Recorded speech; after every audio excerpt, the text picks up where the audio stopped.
Can't decide and torn between a romantic, comedy, action, or an indie film to watch for the weekend? Well. Golden State Media Concepts Movie Podcast is your ultimate guide to the latest movies. Join us as we dissect the latest on the blockbusters. It's the Golden State Media Concepts Movie Podcast.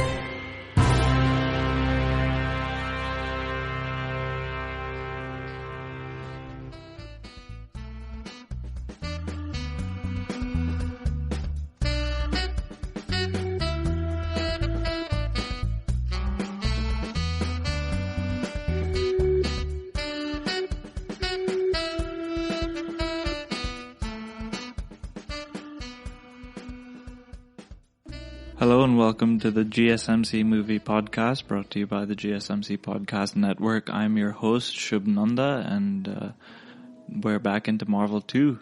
We're going to start today by discussing a film that I feel like most people have forgotten at this point, The Incredible Hulk. Yes, that was a part of the Marvel Studios early initiative. It actually came out the same year as Iron Man, the first one, 2008. It's the second movie to be released in the MCU. However, it is produced by and distributed by Universal Studios. We're going to move on then to Thor. I'm actually quite fond of this movie, surprisingly. If you take away the bad acting, the story behind it, it's pretty good. Following that, we're going to discuss the Avengers. For a bit of context here, I've watched that movie over 30 times. And I still can't get enough of it. I love that film. It's my choice plain movie. It's always on TV when I want to watch something. It's always around. Anyway, and finally we'll end with Iron Man 3. So today it's three sort of disappointments. They didn't really do as well critically. Not sure financially how they did, as compared to the other movie in this, 4. The Avengers was an international blockbuster. I think it destroyed records or something. But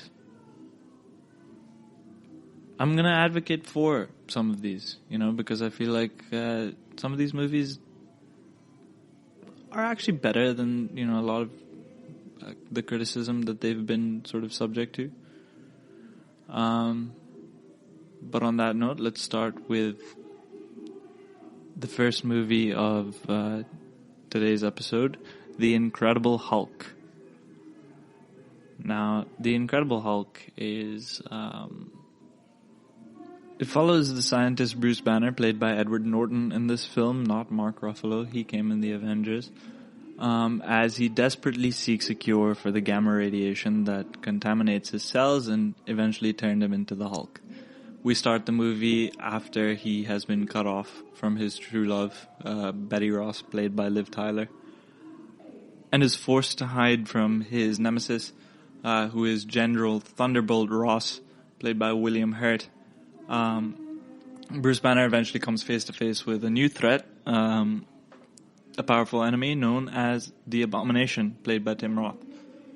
Anyway, so this movie started off because 2003 there was a movie called Hulk, directed by Ang Lee, and the Marvel Studios, after its sort of iffy reception, bought the rights to the character Hulk back from Universal. Initially, the director, Louis Leterrier, he had presented interest in directing the Iron Man franchise for Marvel. But obviously Jon Favreau did that, and thank goodness. And this guy, he was brought on to sort of work on the Hulk. And because of, he was reluctant because he didn't want to replicate Ang Lee's style, but Marvel was very clear on the fact that they didn't want to repeat it either. Because I don't think it worked very well. And then he said in interviews that he took inspiration from the storyline Hulk Grey. And he sort of pinned up a bunch of comic book panels during his pre-production. And really sort of explained that he wanted to talk about the struggle between Bruce Banner and the monster inside him. So after it was released, people commented on the similarity, sort of, but like, no, not really similarity, the uncertainty with which this film was sort of located in relationship to the original 2003 Ang Lee film. People didn't realize whether it was a reboot or a sequel. Felt like, the second installment of a Mission Impossible film to some people. But yeah, eventually the movie earned like $135 million domestically. And it sort of really barely passed its predecessor. And was really just considered moderately successful. The first Hulk had such huge expectations. It was supposed to be Ang Lee's like commercial breakout. But with this new Hulk film, Marvel sort of underplayed the importance of it because of the success of Iron Man. The Incredible Hulk earned about $55 million in their opening weekend. They were the top film. Unfortunately, critics didn't really see why the film was really necessary. Some of them said that it was just perfectly solid, which is a compliment, I understand, but the implication and the tone is that it's this sort of par for the course cinematic event that's really just a sort of flair and, pomp and circumstance. There was a sense of the fact that people were enjoying the sort of in-touchness it had with its past, but obviously not with the Ang Lee film, because it's lighter, it's funnier, it's fast-paced, and it really leans into the 70s TV show that created the popularity of the Hulk. But obviously, because there had to be comparisons to Iron Man, it lacked the wit and heart, it seemed. Because, despite Edward Norton being an actor who's definitely capable of doing what Robert Downey Jr. did with Iron Man, there's no real strong sense of understanding the inner conflict of Bruce Banner, because it just felt like the film was going in three different directions all the time. Their style, the movie's good with action, the audience gets their money's worth of battles and stuff, but it really leaves you with nothing. It's really just very surface level, sort of bassy film. But why is it that this is the most forgotten film?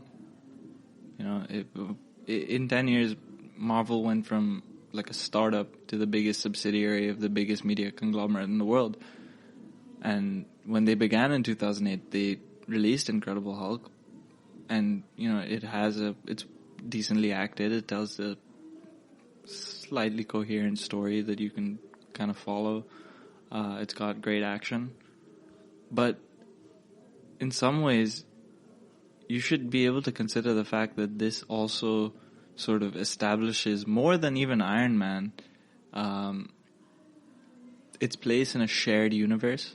With the things of like the super soldier serum, the subtle references to Captain America and S.H.I.E.L.D. Robert Downey Jr. even shows up at the end of this film. But people don't remember this film for a reason. It's not that it was released by Universal Studios. I guess it's because, it tries to tell three different stories in one go. With this movie, it follows Banner on the run. It follows him looking for a cure for himself and his disease, quote unquote. And there's also the whole plot line with that guy, what's his name? Blonsky. And how he turns into the Abomination. The film, it has a tough time balancing all three of them. And, it leads to a bunch of jarring shifts in tone because the film is so, fast-paced, and there's a lot of, gaps in the development of the plot and the character because, it goes so fast. Characters like Dr. Samson, played by the guy who plays Phil in Modern Family, Ty Burrell, Samuel Stern, even Betty Ross. Like, Betty Ross definitely fails the Bechdel test. She isn't her own character, and she's basically just Banner's girlfriend. That's her only role. A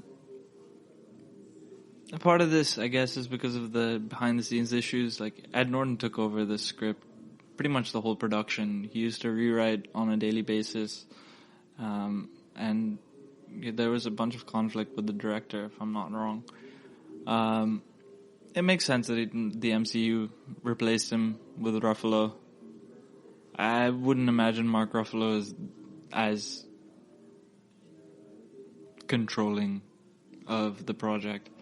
And Ed Norton would be like a Tony Stark in the Avengers, and if he was forced to be in the Avengers, because I feel like if he did this with this movie, it's hard to find your place in such a large group of people. 2008 also saw the release of 3 very important superhero movies.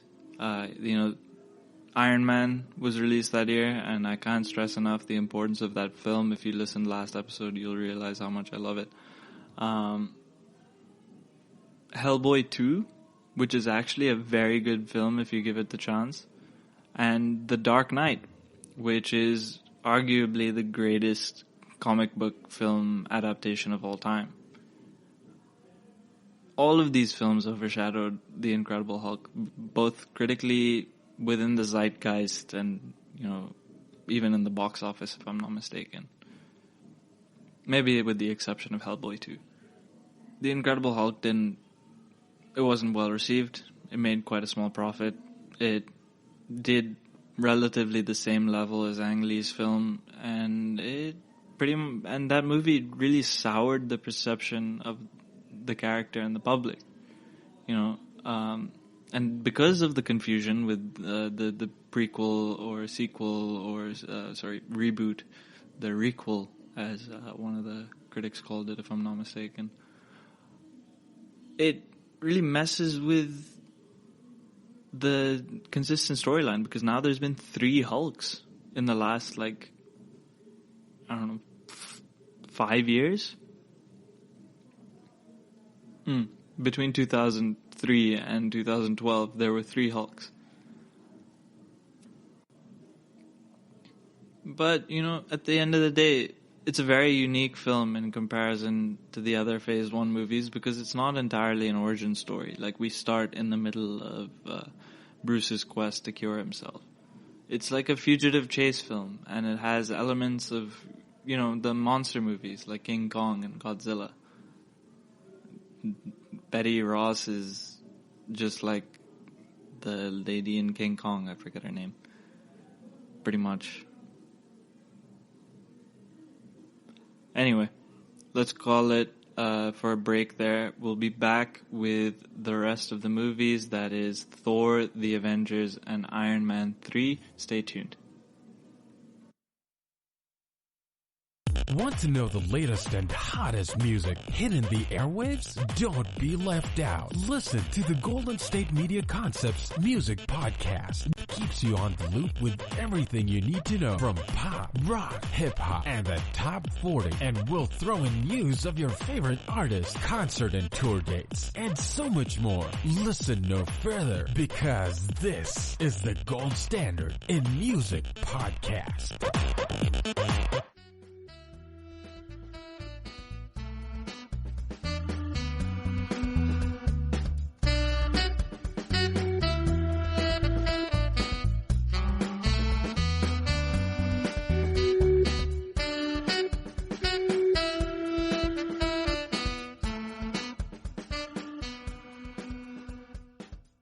And we're welcome back. We just spoke about the Incredible Hulk. Let's talk about Thor. Thor is next. Thor is a movie I didn't see until I actually figured out what the MCU was. I actually remember that day because, I just finished watching Avengers again. And I knew there was an Iron Man movie and I knew there was a Captain America movie, but I'd never watched the Captain America movie. Only the Iron Man movie at that point. I didn't realize they were connected. I just thought that they showed up. Mostly because I didn't remember watching the Iron Man movie. I was also like 8. So, give me a break. But this film I came across in my first rewatch in order. When I think I did that when I was 17. Maybe earlier, possibly. And I didn't like it very much growing up. I know, but it does have its merits, and that's kind of what I want to talk about today. Even though I'll have to do it very painfully. But anyway, Thor. It follows the son of Odin, Thor, played by Chris Hemsworth, who will very soon inherit the throne of Asgard from his father. But on the day he's supposed to be crowned, the Frost Giants, the mortal enemies of the Asgardians, attack in violation of their treaty, and Thor performs a very brutal act. As punishment, his father Odin bans him to Earth and deems him unworthy to lift his hammer. During which time his brother Loki, played by Tom Hiddleston, plots mischief in Asgard. Now that Thor is stripped of his powers, he must learn to become humble, I suppose. And that's pretty much the premise of this film. Originally, this film started off in development by Sam Raimi in 1991. But that was in development hell for a while. And in 2006, Marvel Studios planned to sort of develop it through and release it through Paramount. And then it kept getting pushed. And then eventually, Kenneth Branagh was approached, and the film's release was rescheduled to 2011. In 2009, the characters were cast, and the movie was shot, and then eventually, April 17, 2011, the movie comes out. It was released as part of Phase 1 of the Marvel Cinematic Universe.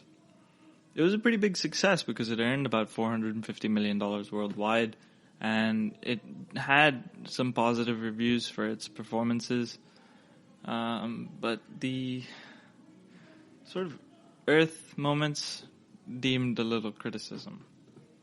And my biggest complaint for this film is it feels so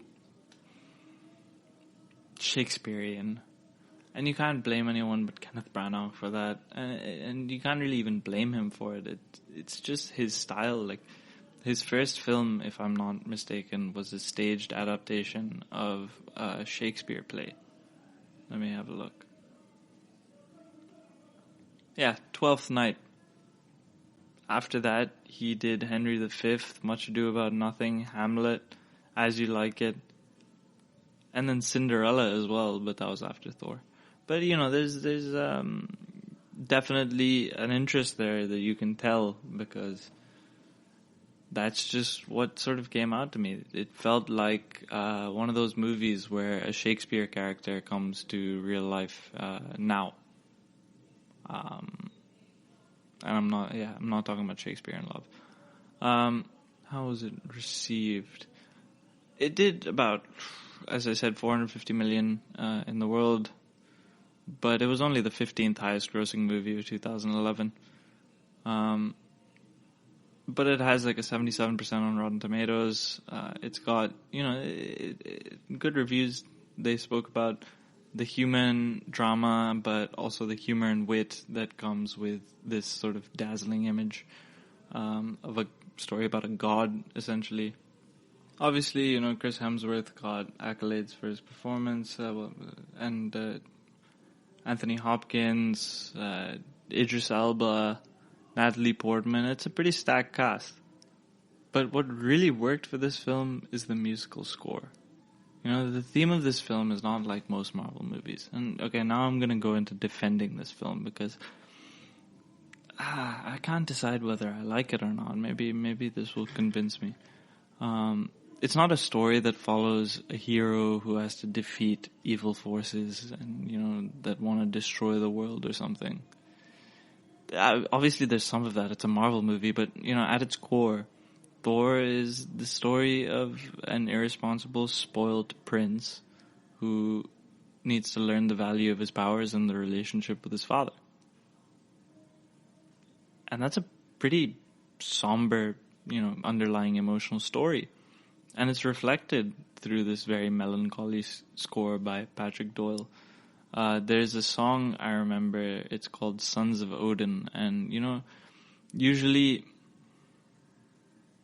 when you watch a movie, you forget the score instantly. But for some movies, it sticks. And this is one of them. This and The Avengers. But The Avengers only because of the opening title, nothing else. But it's really refreshing as a superhero film because it focuses on the superhero. I know that's like a really weird thing to say because usually superhero films are about the superhero, but they're not about the superhero. They're about the crashing and burning that has to happen before a superhero can go in and save the day. This film focuses on Thor's personality and personal life. It shows him as a fish out of water. It shows how he develops his relationships on Earth. It shows how he maintains and changes his relationships on Asgard. It shows this journey of self-development. You know, and like 50 minutes of the movie are dedicated to Thor's personal development. 50 minutes. And it's not a very long movie. It's only like 114 minutes. That's almost half the film.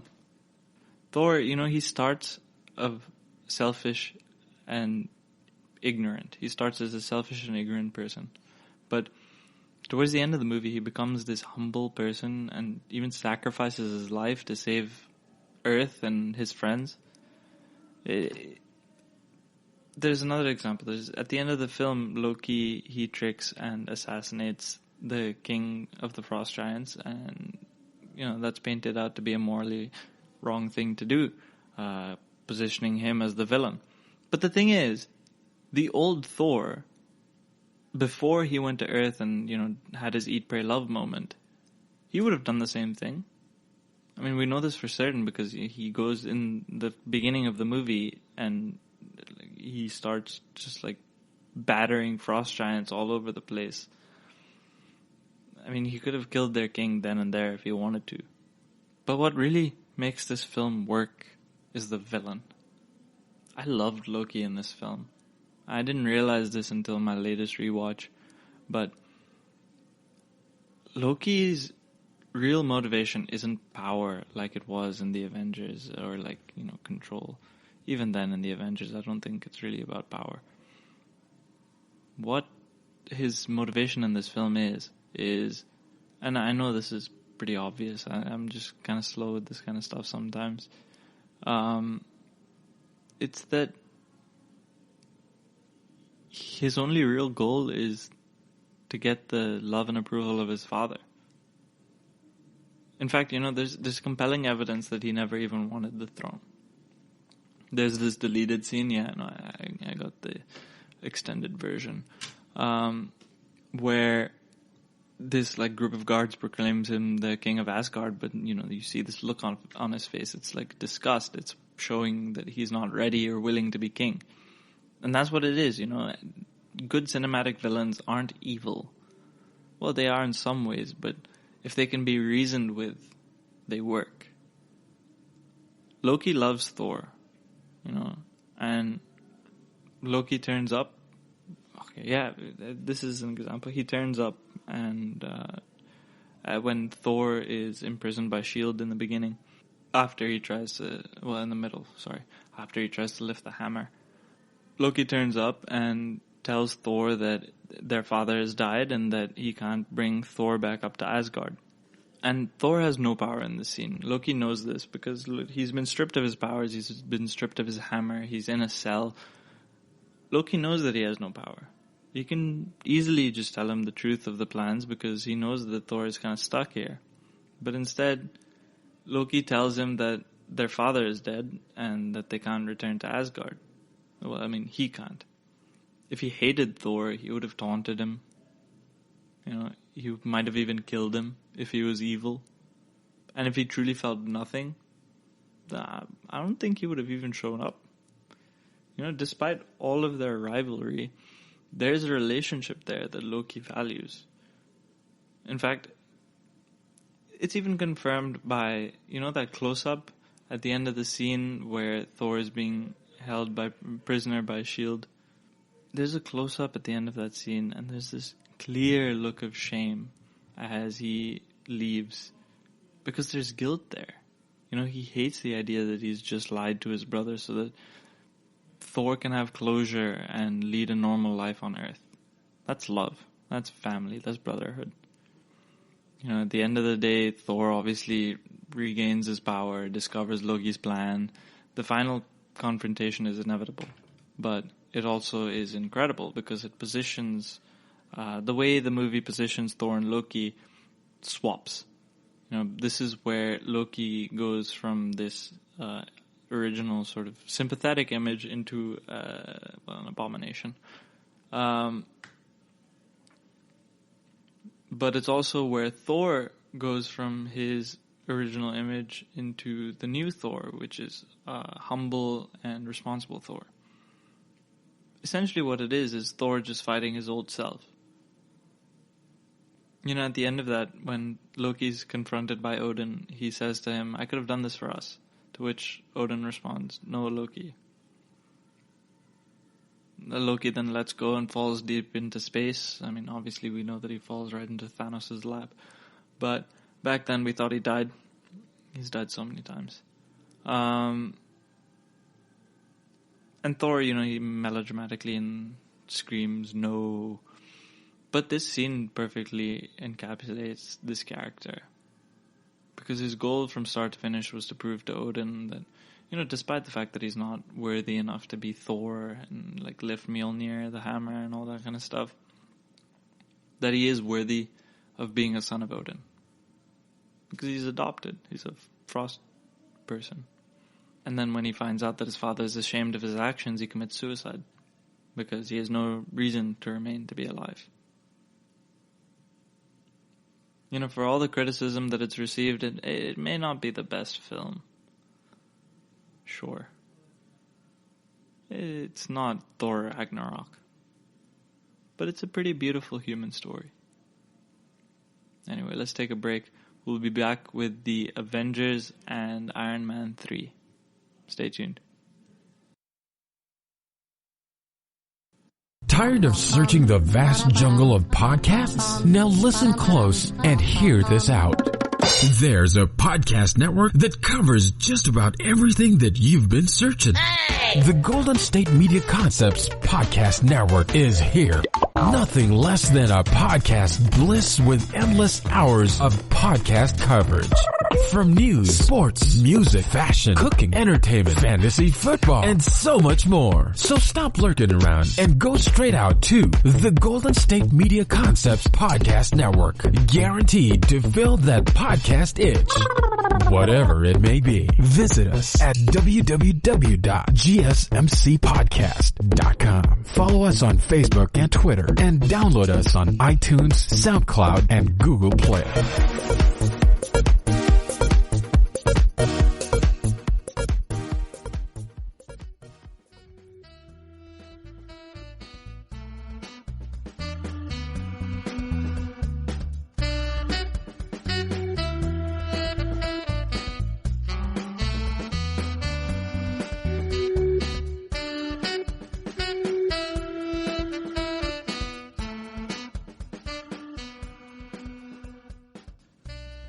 I love the Avengers. Welcome back, sorry. We spoke about Thor just now, but now it's time for the Avengers, and I love this movie.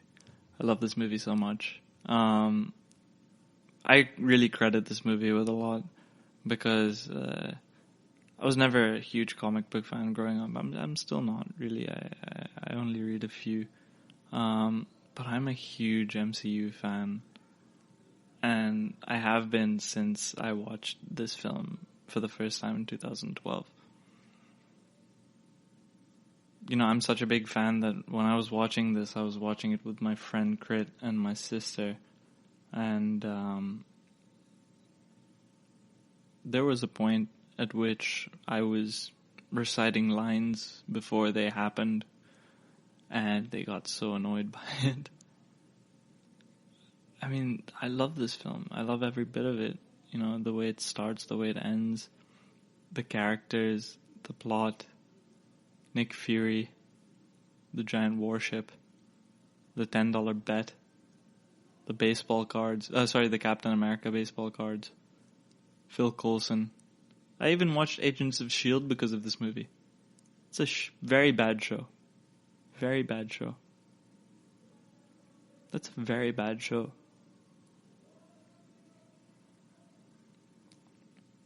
It's a modern classic, honestly. It changed Hollywood forever, I think. And it has its pros and cons, obviously. It's not a perfect movie by any way or means. It's a good movie. It's a great movie. I've watched it quite a few times, but this is why. This is why Avengers earns its status as a modern classic. There's one thing that makes this movie, and if you boil down the essence of all of it, all of the moving parts and pieces that come together to, you know, make this beautiful odyssey,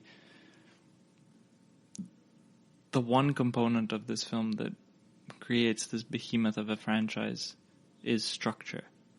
And it's not, you know, plot structure or thematic structure in that way, but how every single element of this film, be it, you know, the plot, the characters, the marketing, the way that this film was positioned to people, the way that it's remembered, its legacy, it was all around putting the light on the characters. It's all in service of us getting to know who these people are, what are their tics, why do they do what they do, what do they want, why do we need them, how can they help. You know, with this sort of film, we know that the good guys are eventually going to win. You know, Disney owns Marvel now. But our investment, therefore, is in this movie hinges on how much we like the characters. And frankly, the fact that the Avengers can make us care about 8 of them, all of them coming from different backgrounds and honestly even very dissimilar genres, it's a very huge achievement. The film, it follows these incredibly large conflicts over various continents and different parts of the globe and even off of Earth. And it goes on for more than 2 hours. And that's not an easy task. It's a very incredibly hard movie to pull off. But what distinguishes this movie from its peers is how it orders these events in order to maintain the story. And that's plot structure. You know, it works in a very simple manner. Act 1 follows the assembly of the team. It sets the sort of scale of the story. Act 2 is the helicarrier. And Act 3 is the Battle of New York. Now, each act is in a distinctive location, distinctive environment, and there are new character dynamics within each act. And each segment does have a very distinct feel to it. But that's where this movie does it well, because even though there are distinct moments that start and stop at very clear points, the film doesn't feel disjointed.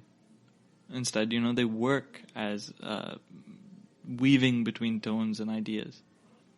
Like, for example, Act 1.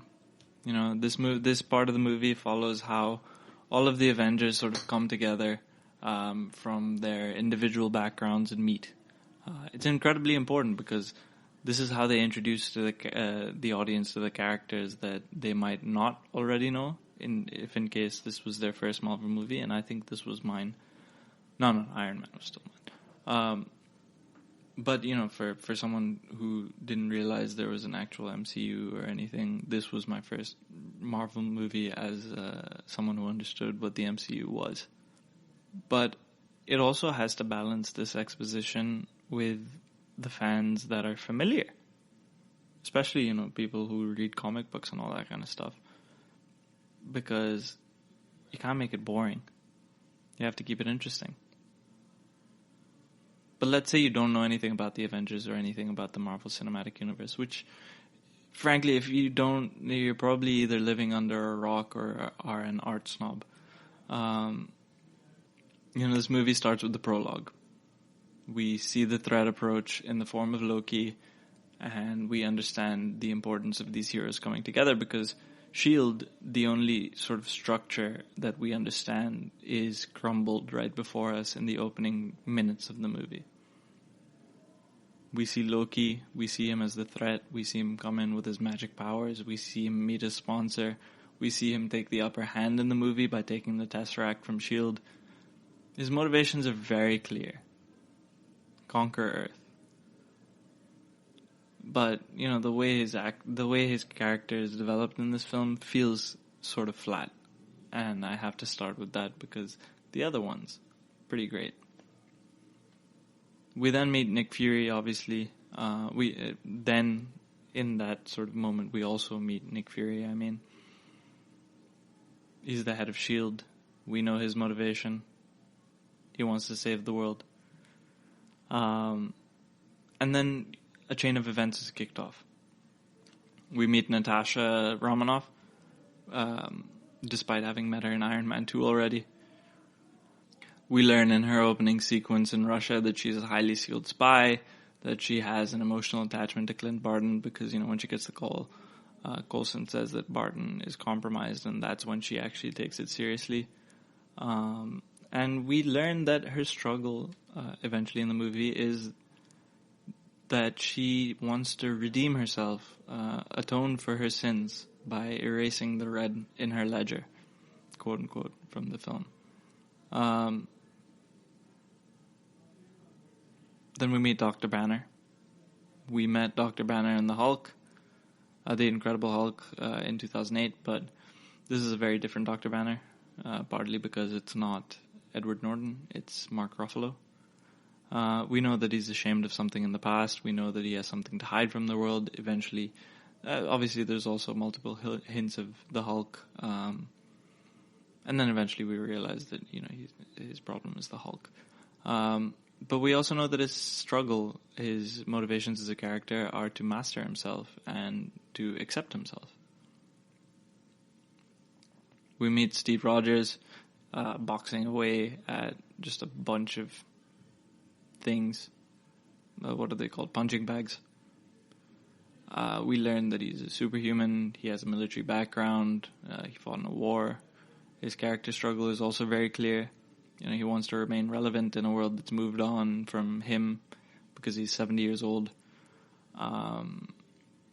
It's all about the $10 if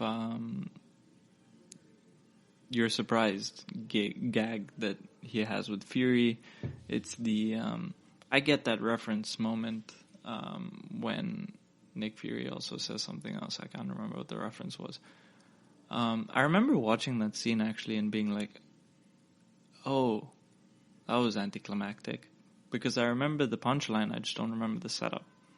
And the setup was kind of disappointing, frankly. Anyway, we then obviously also meet Tony Stark. Tony Stark, he's shown to be this rich, intelligent, obnoxious, but also benevolent person because, you know, he's providing the world with clean energy.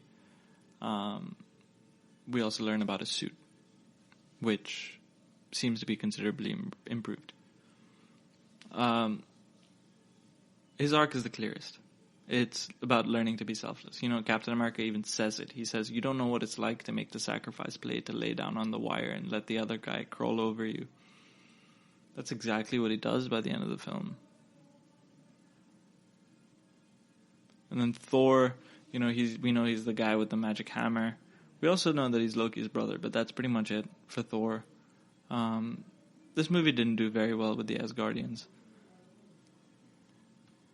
But to be fair, no Avengers movie did really well with the Asgardians until after Ragnarok. And finally, there's Hawkeye. He's introduced and referred to as a literal hawk. When Nick Fury asks Dr. Selvig where he is, he's like, he's the hawk, he's up in his nest. I wasn't very happy with that, to be honest. But we know that his struggle eventually becomes to extract vengeance from Loki for meddling with his mind. And all of these things, this clear motivation for each of these characters and how these different actors, wrong word to use, how these different characters sort of meet each other on these random paths that they're brought on, because all of their paths intersect at this moment. And it works naturally because it's not it doesn't feel like the movie's doing it for the story to move on. It feels like the characters' decisions eventually lead to what it is. We love this movie because of the characters and because of the fact that there's just such an incredible distribution of it. It goes to show how well this movie came together. It's never better displayed than the second act. The theme obviously in the second act has never come together emotionally, and it follows them spiral into dysfunction and eventually release the Hulk, because they're not a team yet. When this concludes, obviously Loki has the upper hand again. You reach the lowest point for the characters. Coulson dies. Well, dies, in quotes. But this act works in that way because it's very heavily reliant on dialogue. We see all of the different personalities really sort of duke it out here. And it all culminates in the emergence of the Hulk, the greatest personality. And then Act 3 obviously is the climax. It shows the final step of the growth of the team. The battle sequence is incredible. There's these long tracking shots where you see all of the characters. Some of the coolest shots. Joss Whedon really knows how to put a comic book splash onto the frame, the cinematic frame.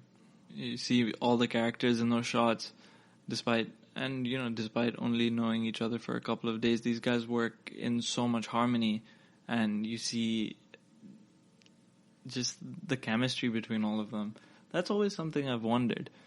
How is it that superheroes have almost no time to plan, but come up with the most elaborate, cool working plans? There's a moment where Iron Man shoots his lasers onto Cap's shield and it deflects and kills a bunch of aliens. When did they figure out they could do that? But anyway, there's just so much going on in those 30 minutes in the battle, but that's what makes you want to pay more attention. You want to catch every egg. It's because the emotional and psychological resolutions of the film sort of synchronize at this point. Over the course of the film, every character meets their struggle and overcomes it, but somehow there's a balance between all of these characters. And just like the film itself, there's a balance between all of these massive franchises. The story of Avengers is really about the story of the Marvel Cinematic Universe and where the Avengers and what it sort of represented. Because what it is these huge personalities, huge stars, huge stories, huge characters, all coming together to share the limelight. And that's why it works. And a lot of this is because of Joss Whedon. He deserves the credit for this because a lot of it comes from his ensemble comedy work and the development of his characters through dialogue that he's done in the past. But part of why this works is also because it's not a standalone movie. Because it has the effect of having 5 movies before it to establish the tones and characters and stories in the universe they share. But, it has its moments of being fairly shallow.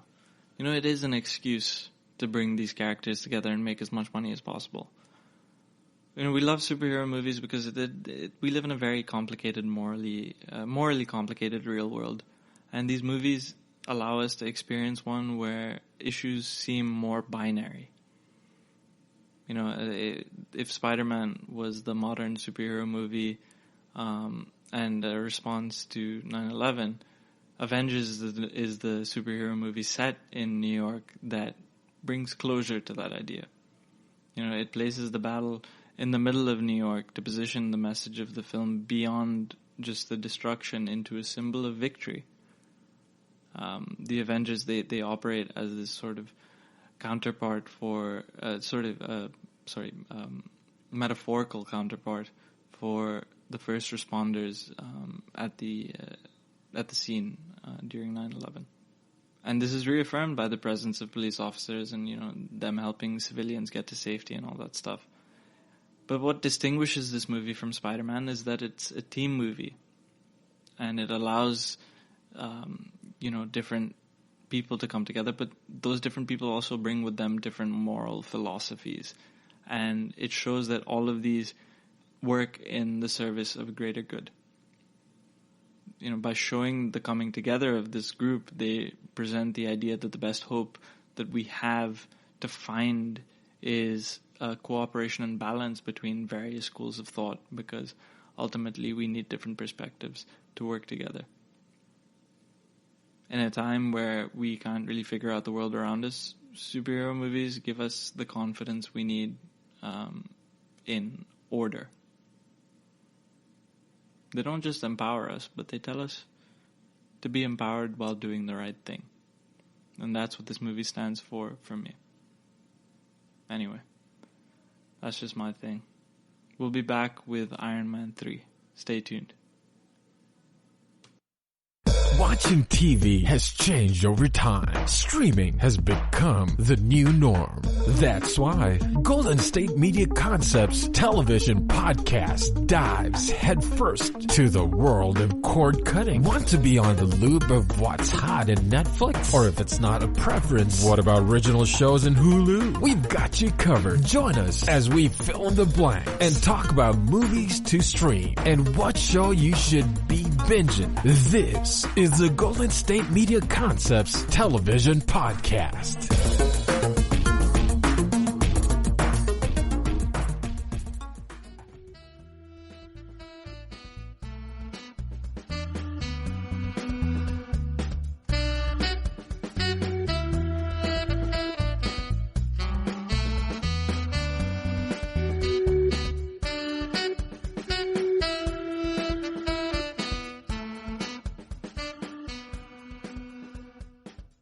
Welcome back. We've just spoken about the Avengers, Thor, and the Incredible Hulk. For our final movie of this episode, I'm going to talk about Iron Man 3. Now, when it first came out, Iron Man 3, it felt dissonant from the rest of the trilogy because, it wasn't a Jon Favreau movie, and also because of Shane Black's idiosyncrasies.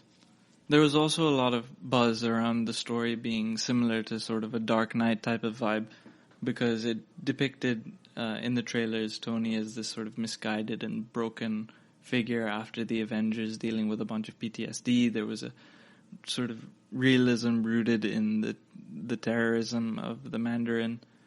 But that's not what the film we got. And Shane Black is the perfect filmmaker in that sense because he has this tendency to downplay emotional moments with humor. Or, as the Greeks call it, bathos. Tony Stark went through a lot with the Avengers.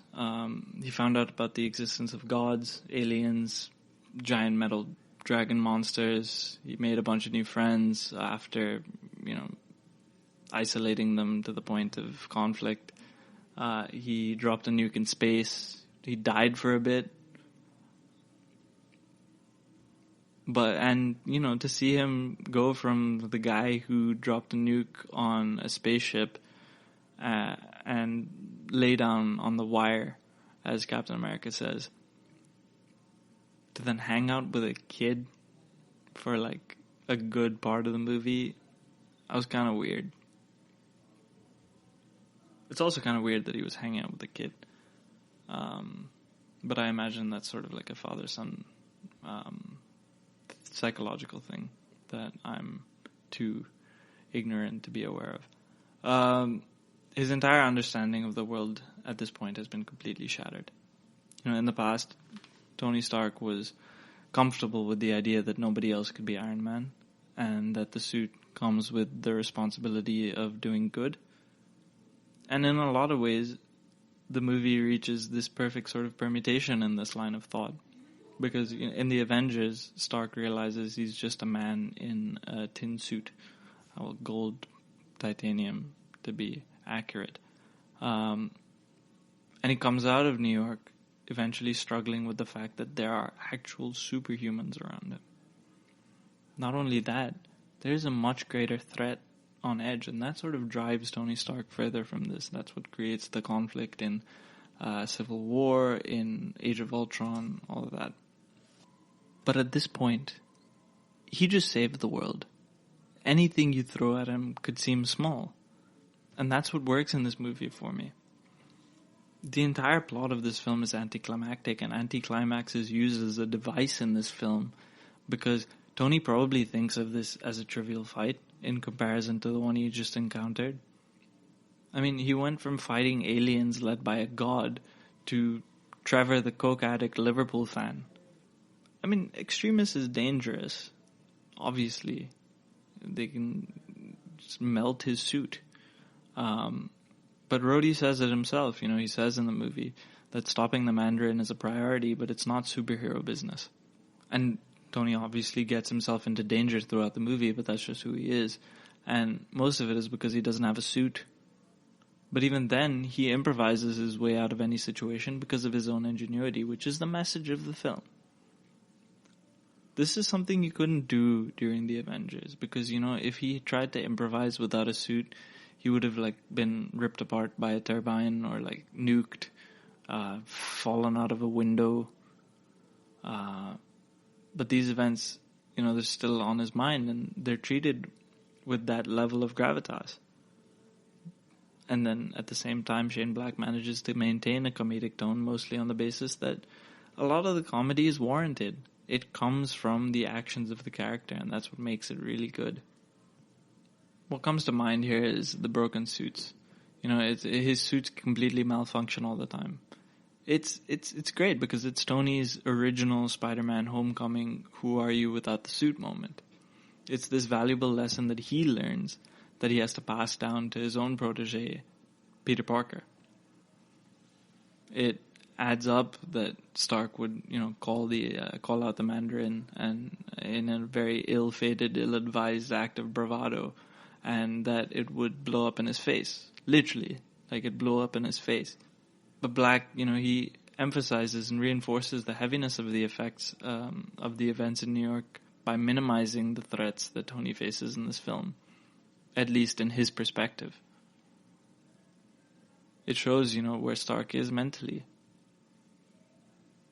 By essentially invalidating its own villain in order to provide legitimacy to Tony Stark's motivations as a character, Iron Man makes it seem like it was going to come together to be this sort of socially conscious movie, but what we got was much better. It elected to be this funnier movie about,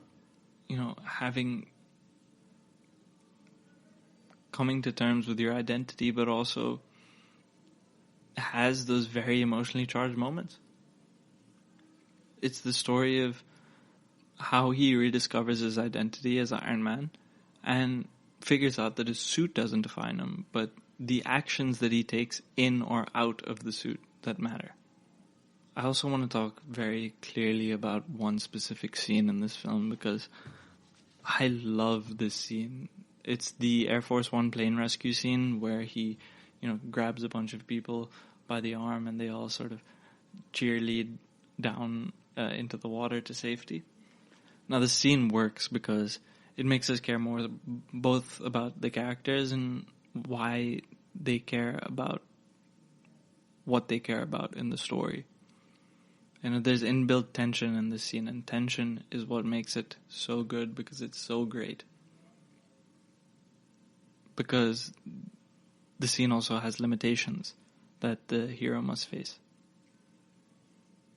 As an audience, you can it follows that Hitchcockian idea of tension, where if you place a bomb in a scene and you don't tell the characters, you don't want it to just go off in the middle of nowhere. That's a jump scare. In order to create tension, in order to create drama, you show the audience the bomb. You show the time ticking. So the audience has a deadline. And these deadlines are what make tension. So at this point, we figured out that the story is about Tony's PTSD from the events of the Avengers. But the one thing that the movie is really good at is it creates situations where Tony's isolated from both his allies and his suit. And that's one of these moments, this plane rescue scene. It's a journey of self-discovery.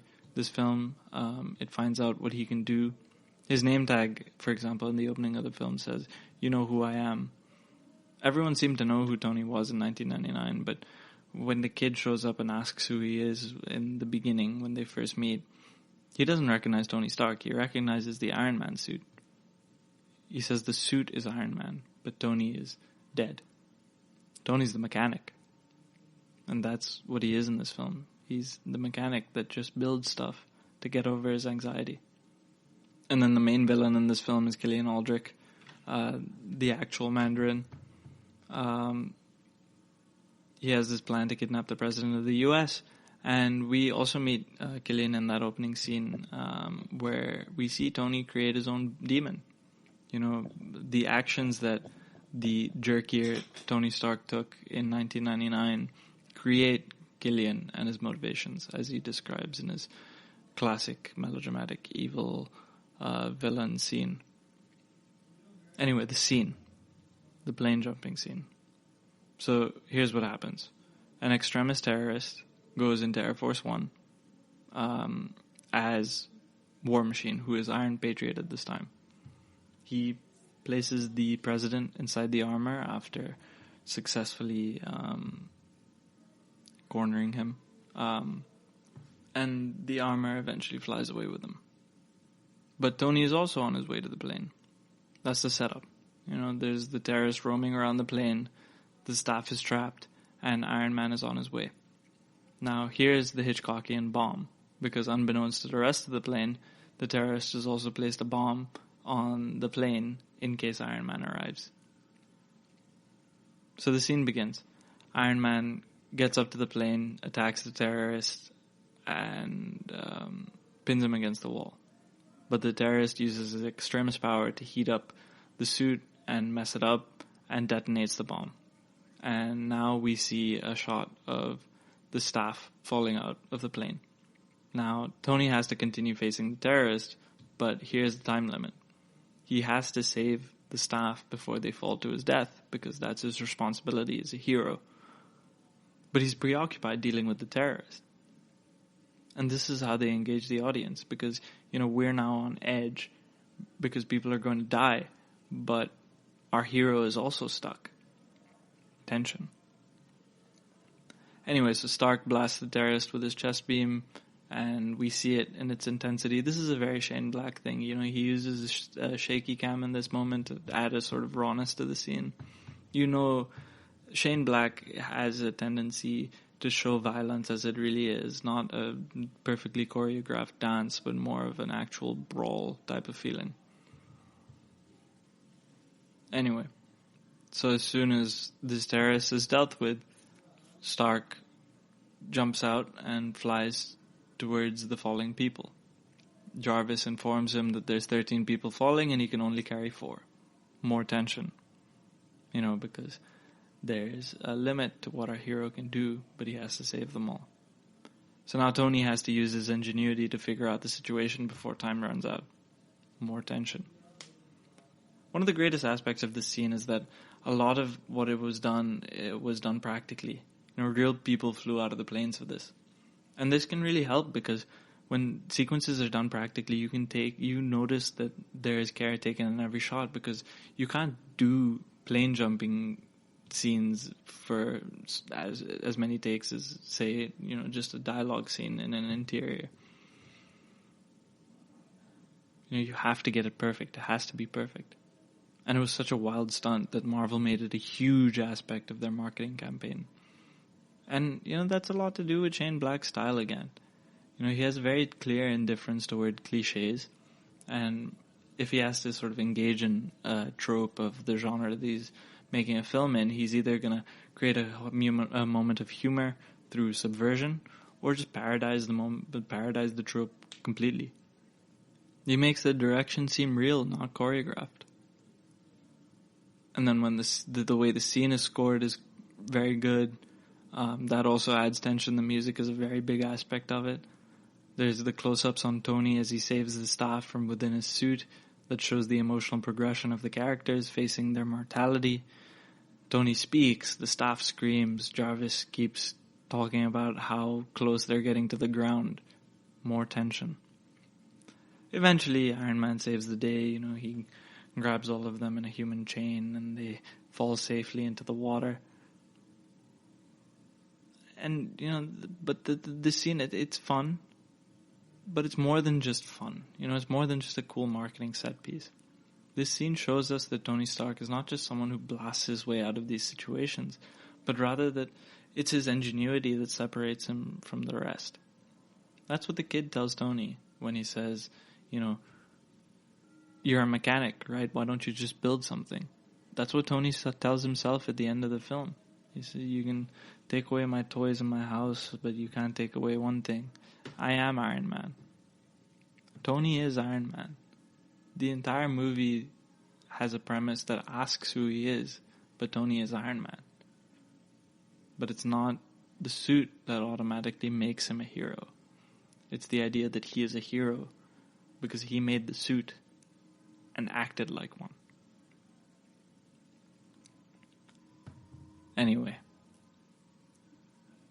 we'll be back on Thursday with Marvel Episode 3. Thank you for listening to the GSMC Movie Podcast, brought to you by the GSMC Podcast Network. If you enjoyed the show, please subscribe to us on Apple Podcasts and leave us a review. You can also follow us on Twitter at GSMC_movies. Thank you for listening. This has been Shubh, and take care. You've been listening to the Golden State Media Concepts Movie Podcast, part of the Golden State Media Concepts Podcast Network. You can find this show and others like it at www.gsmcpodcast.com. Download our podcast on iTunes, Stitcher, SoundCloud, and Google Play. Just type in GSMC to find all the shows from the Golden State Media Concepts Podcast Network, from movies to music, from sports to entertainment, and even weird news. You can also follow us on Twitter and on Facebook. Thank you, and we hope you have enjoyed today's program.